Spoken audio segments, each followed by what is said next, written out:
थाइना ममांगैदा खुंगंग अमदा लाइरख्रब Nipah अमगा हुई अमगा Laramie हुई अदु मपु यामना निंगबा मपुदगी मबुक थन्ना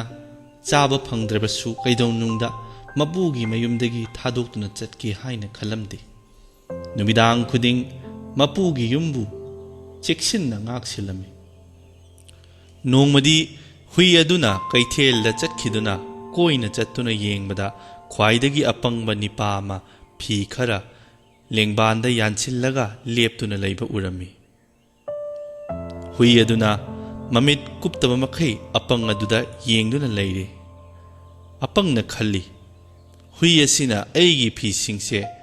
महाक लैनिंगी माले महाकना हुईदा येंगलगा हुई नंग ऐगी फी से लैजरो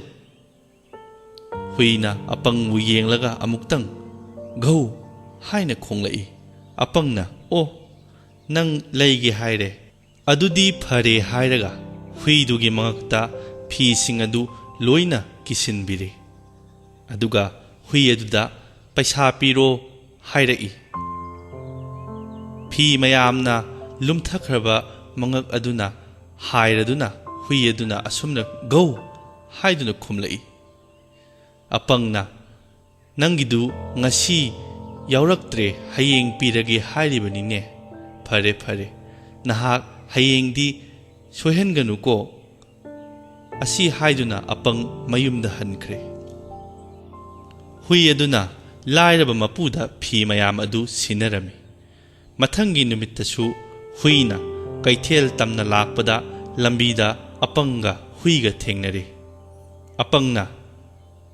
हे हुई ngasidi nang aigi phi paisa piro yumda aigi imana aibu yamna chaire nangonda phi yolami haiduna huigi thausadaba matawadu ubada apangna huidu halagi haiduna manakta tariba utub adu tap pairaga phuge haina tawbada hui kiduna khara chatlaga ukhong amagi makhada makhong anina laibakta खोरो खोरो खोलमी अपंगना हुईगी मतवदु मुन्ना येंगलगा ओ नंगिसी पैसासी लैबाक मनुंगदा लैरे असिनिने हाइरगा अपंगना लैकाइदगी vote अमा लौरुरगा लैबाकतु तौरमी पैसा फंगनी खंदुना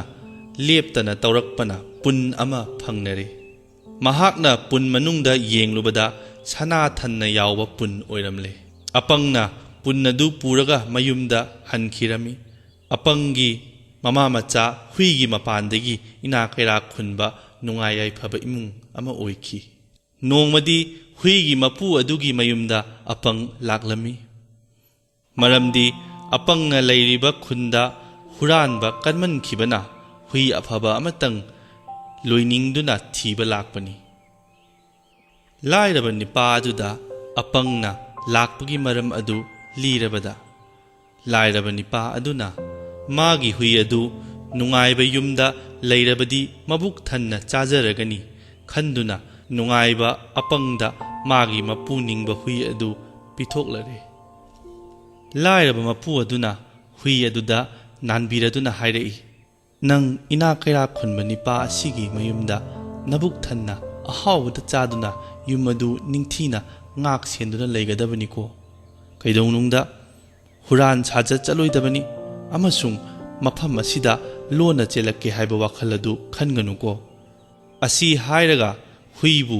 ina khunba nupadugi mafamda sinari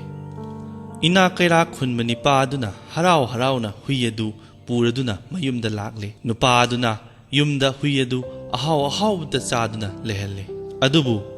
lairaba mapudi काउबंग अमलमदे मतम खुदिंगमक्ता मपु अदुगी वाखल खंदुना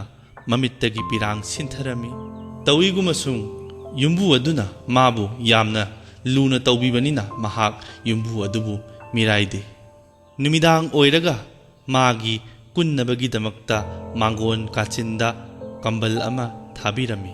असुमना नोंगमा नुमिदांग अमा नुंगाइबा मपु अदुगी मयुमदा हुरानबा चंगले मतम अदुदा hui adudi mabuk thanna chasillega kambal mathaktuda asum kunbadagi tumthaba mata thoktuna huranba sing aduna sana lupa pumba puraduna chatkhi matam aduda hui adu mikap tholai mahakna mi chatkibagi sahum phangbada asidi huranba changledana khaladuna hui aduna lona kana khanghandana huranba sing adugi khongul lirami khara chatlaga huina huranba sing adu ure mahakna khali ai makhoigi matung inaduna makhoigi leifamtadi khanglage huina wakhal asi khaladuna huranba singi tung inarei huranba sing adugi sana lupa lotpham ama mongsong amagi manungda leirami hairiba mafam aduda hui asi tapna tapna lai makhoina mafam aduda yaurabada leinungi thong hangdoktuna sana lupa pumba mafam aduda lotlammi sana lupa sing adu mafam chana lotlammaga mayum mayumda huranba sing adu chatkirami hui aduna tuminna marumdagi huranba singna tawribadu ure adudagi yamna yangna mayumda chelakle aduga gau gau haiduna khongduna mapu adu haudokle yumbu aduna huina khongba taduna mikap tholakpada maning thong hanglamba ure yumbu aduna huranba changle haiba khangladuna yamna phingna mapanda chenthorakli huina mapugi seliba phi adu machin aduna chiklaga chinglammi mapu adusu huina karigumba wa khara hainingbra na khaladuna huina lamjingba maigeida chelakpana mongsong adu yaure huina leinungi thong tana lakladuna thong adu makhong anina khotlamme mapu aduna thong adu hangdoknaba hotnabada ngamkhide mahakna ahing aduda prap chen khiduna khulgi miyamda tamlubada makhoi miyam mafam aduda lakpaga thong adu namkhairaga yengbadadi goha gumba mafam ama leiramli maduda sana lupa pik thanna leiramba thengnari nungairaba mapu aduna khulgi lakliba miyam khudingda sana lupa khara yen thoklaga leiholiba sana lupa punamak puraduna mayum halakle mayum yaurabada ina khunba nipa aduna huigi mapu lairabadu ningsinglai maramdi mahakna pirakpa huigi mapandagi huranbana hukhiba sana lupa nattana huranbana lotuna thamlamba sana lupa punamak phanglabada lairaba magisu khara khaifam thui khanbadagi sana lupa mayom ama yomlaga mathangi numitta thinbiruge khanduna thamlammi hui adunasu magi lairaba mapugi damak sana matum ama mayada chiktuna puraklaga magi kunpham kambal makhada lochaduna thamlammi nongan baga hui aduna sana matum adu mayada chiklaga lairaba mapugi yumda hana thungki lairaba mapusu nganna hogattuna thabak suba chatnaba thaurang tawringaida tanja aduda huina mapugi mamangda sana matum adu thadaraga mapugi makhongda sut sut namlaga leklammi lairaba nipa aduna sana matum adu ubada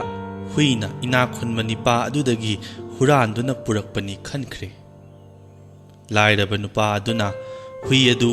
sauman khibaduna manakta taramba ama pairaga aina nangbu huran matam luchu haina thabra haina huigi lawaida thabadagi mara leijadraba mapu ningba hui adu lawai adu pop launa kairaga sire ngahak leiraba matungda ina khunba nupa adu sana lupa mayom ama puraga mafam aduda thunglare mahakna taaduna leiba hui adu ubada mathamoi sokna nungai khide aduga lairaba nipa aduda kari karama maralgi asuk nungsigraba hui ase hatlibanu haina hanglaklabada lairaba nipa aduna sana matum huranduna purakpagini haina hairai lairaba nipa adugi wa adu tabada ina khunba nupa aduna wakhal onare maraibak thiraba hui asina mapugi damakta kari thaudang pangthoklambage haibadu amatta chithadana lairaba nipa aduda liduna tahalle wari taraba matungda lairaba nipa adu yamna ningamaktre ꯃꯍꯥꯛꯅ ꯂꯩꯃꯥꯏꯗ ꯇꯥꯗꯨꯅ ꯂꯩꯔꯤꯕ ꯁꯤꯔꯕ ꯍꯨꯏ ꯑꯗꯨ ꯀꯣꯜꯂꯗꯨꯅ ꯃꯈꯣꯟ ꯊꯣꯛꯅ ꯀꯞꯂꯛꯏ꯫ ꯏꯅꯥꯛ ꯈꯨꯟꯕ ꯅꯤꯄꯥ ꯑꯗꯨꯁꯨ ꯁꯅꯥ ꯂꯨꯄꯥ ꯃꯌꯨꯝ ꯑꯗꯨ ꯄꯤꯔꯝꯂꯒ ꯅꯤꯡꯉꯝꯗꯕꯒ ꯂꯣꯏꯅꯅ ꯀꯞꯅ ꯀꯞꯅ ꯃꯌꯨꯝꯗ ꯍꯟꯈꯤ꯫